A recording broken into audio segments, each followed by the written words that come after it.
Welcome everyone.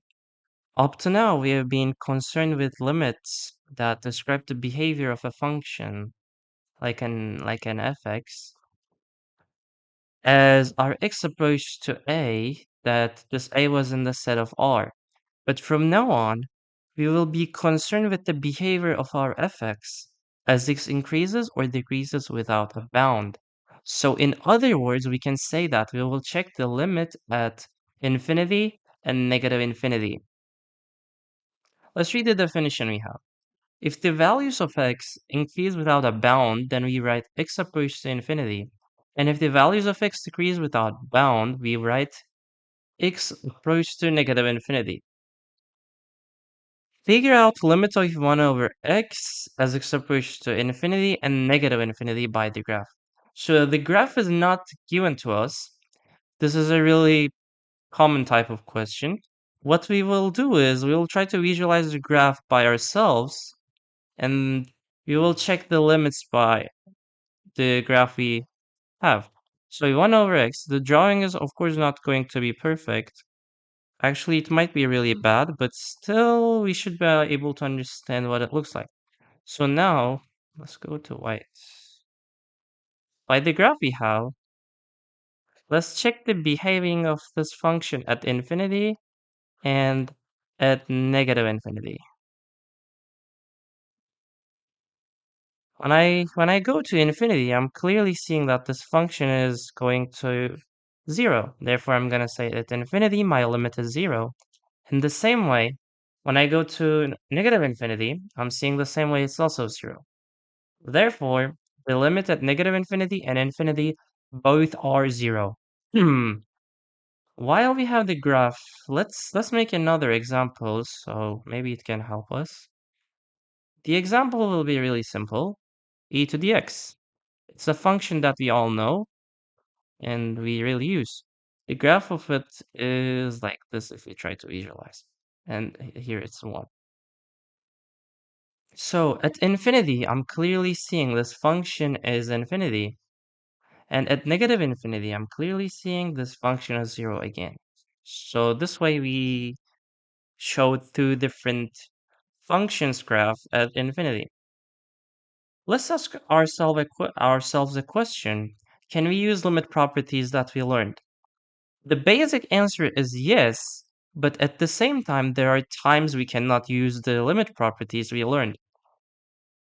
So let's try to see an example that where we cannot use the properties. We have a limit of fx and gx. It's approaching to something, it doesn't really matter. Can we say that this limit we have is equal to infinity over infinity? What can we say about this?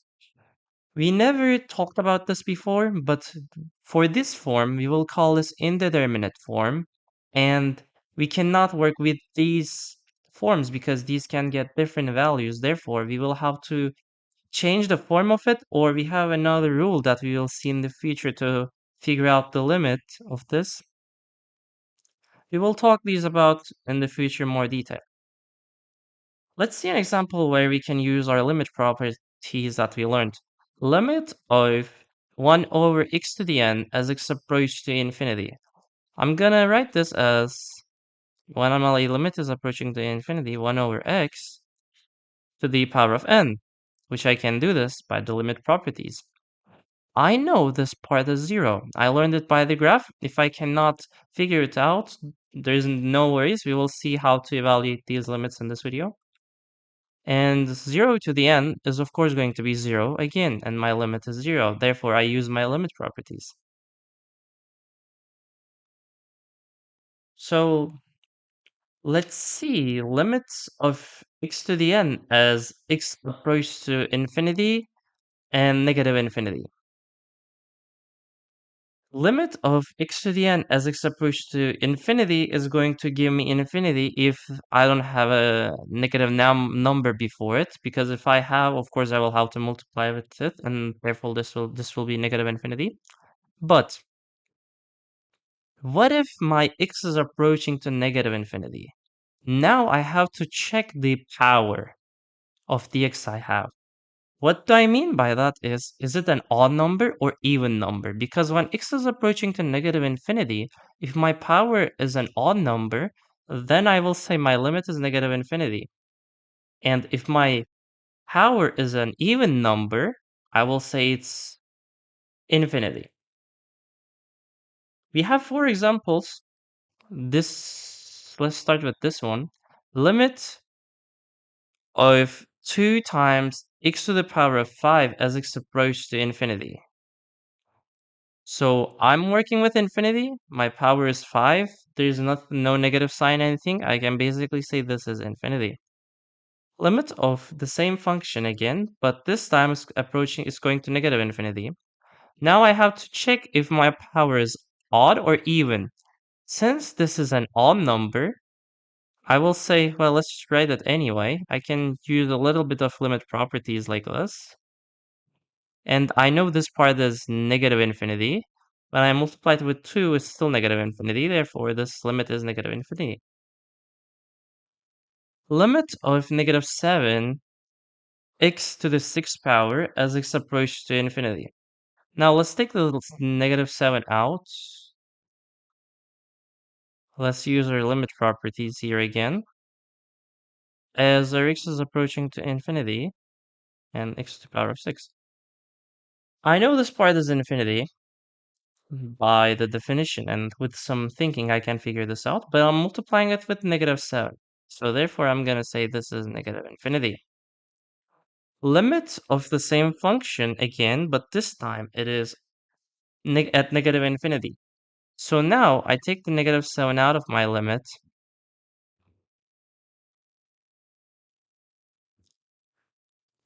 And I can see that since this is an even number, my power is even, this part will be infinity. But even though I had infinity, there's a negative 7 before it, therefore this will be negative infinity. Limits of polynomials as x approach to infinity or negative infinity. By the same method I learned x to the power of n, for example, I can evaluate these limits too, but of course I have other expressions in the limit here. So what about those?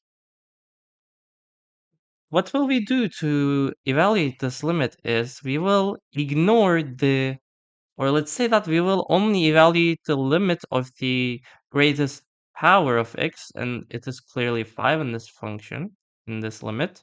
So I'm gonna only work with this, and the limit of this is going to give me the limit of the polynomial. So I'm seeing that the limit of 2 times x to the power of 5 as x approaches to negative infinity.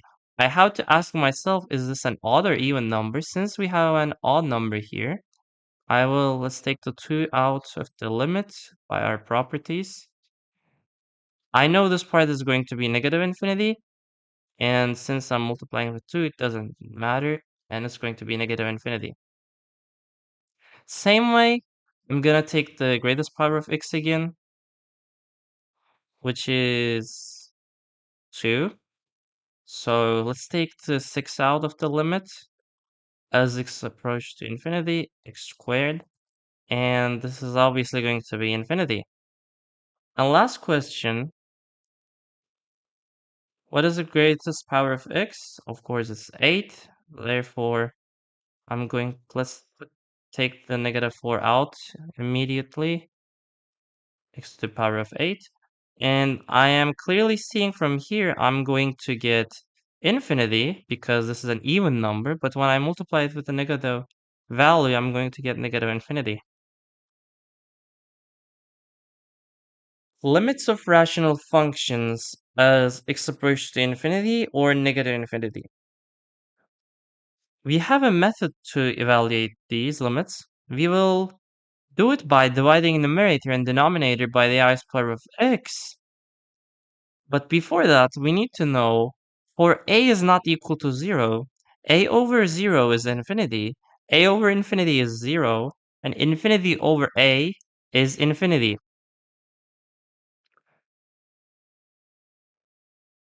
Well, the definition we have is telling us we should divide numerator and denominator by the highest power of x, but I will use another way to evaluate these limits.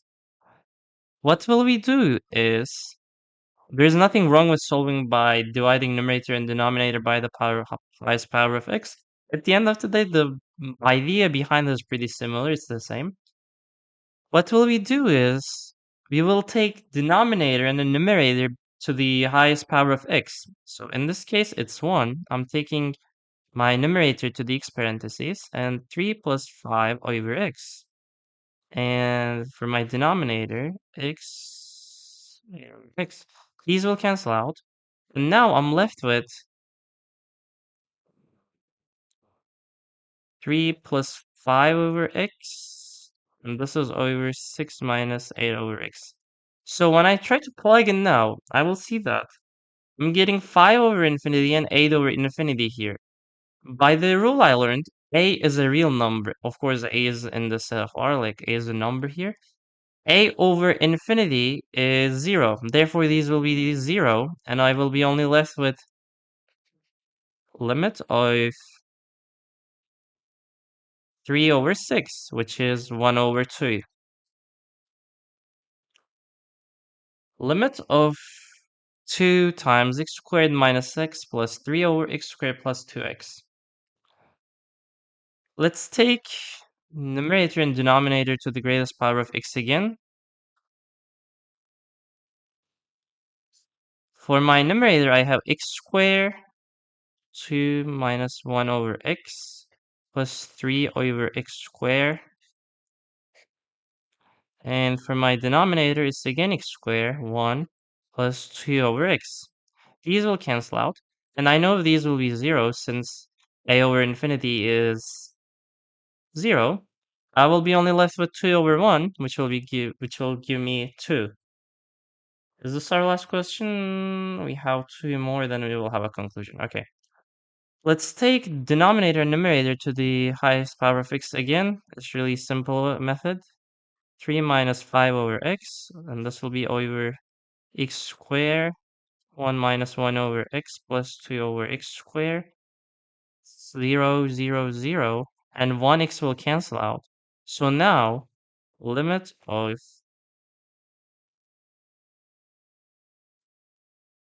3 over x. I have a over infinity. So I know this is equal to 0, so I will say this is 0. Since infinity is way greater than 0, when I divide 3 to infinity, I will get 0.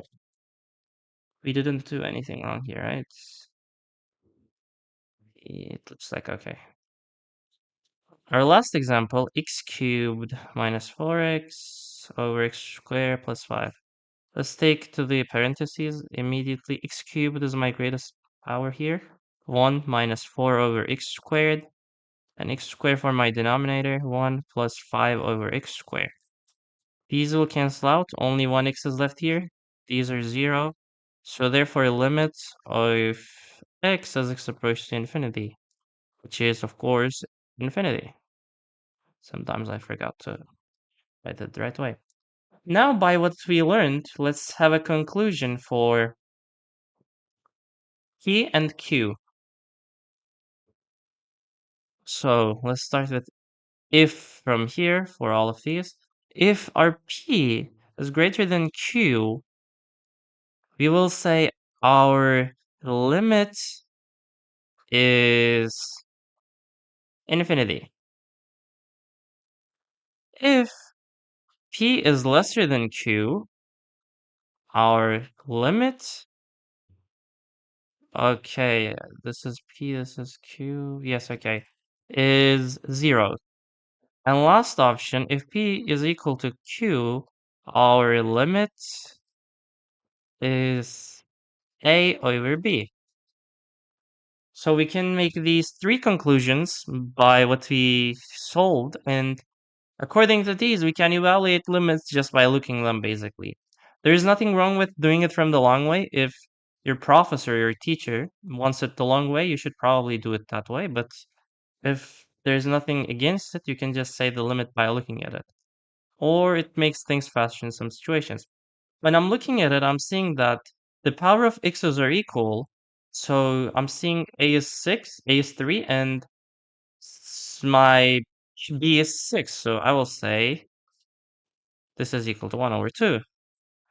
I'm seeing that I have x squared and x cubed. My denominator is growing way faster than my numerator, therefore this is going to be 0.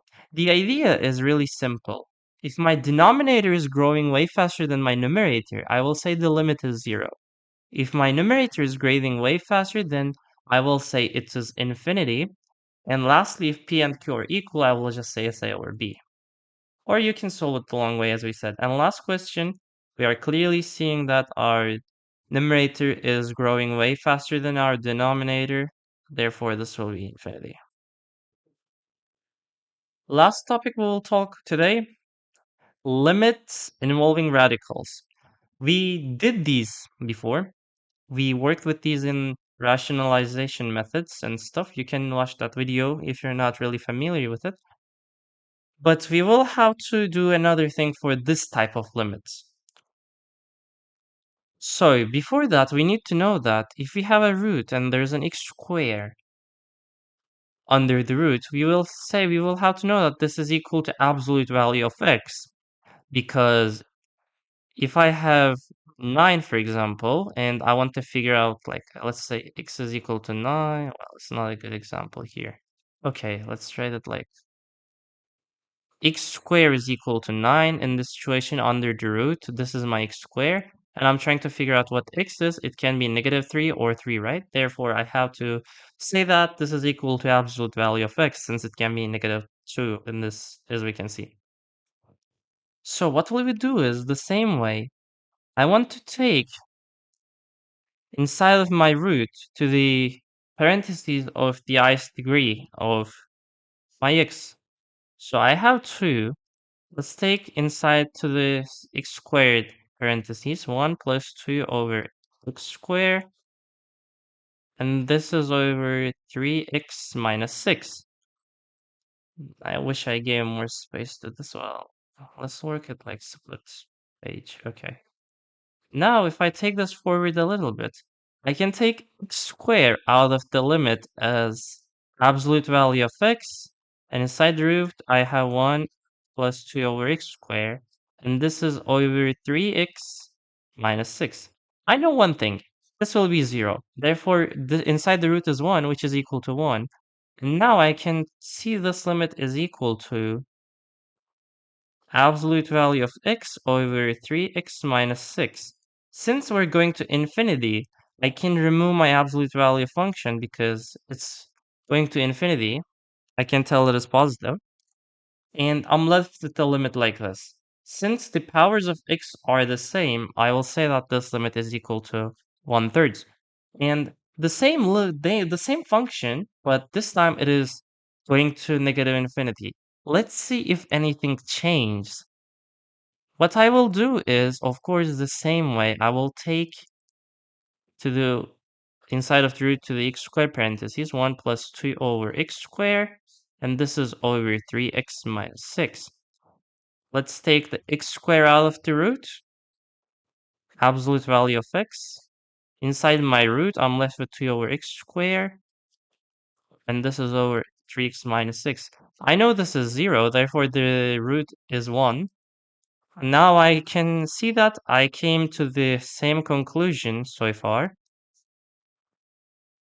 I can see that until here, it's exactly the same, but when I put negative infinity inside the absolute value function, my x will come out as negative x. This is where we have to be careful. And therefore, I will have to say this limit is equal to negative 1/3. As we can see, because of what our x is approaching, even though function was same, we got different values. And for our last question, I'm seeing I have some things under the root, and I have minus x cubed. So by the rationalization methods I learned, I need to remember that I can multiply this by the reverse sign of it. So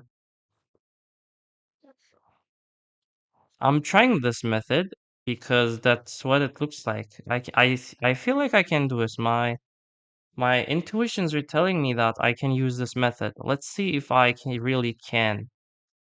If I have sum or adds of two functions and I have something under the root, I learned that I can use this method. Let's see if it's gonna save us in this problem too. And this is what I get for my numerator. And for the denominator, we didn't touch anything. These will cancel out, so I'm gonna get limits of, I have a 5 and plus x cubed. Still, I have some issues. I I still have, well, not really, but let's take it one more step so we can see it clearly. Since these are adds of it, it's okay, but anyway, let's do it anyway. Let's take inside the root to the x to the power of 6 parentheses 1 plus 5 over x raised to the 6th power plus x cubed. And from here, of course, this is 0. And this will be, since this is equal to x cubed for x greater than 0. And since it's infinity, I can say that. So this limit transformed into 5 over 2x cubed. If we didn't miss this part is 0, this came out as this, yes. And therefore, by the rules I learned, a over infinity for a in the set of R, I know this is equal to 0.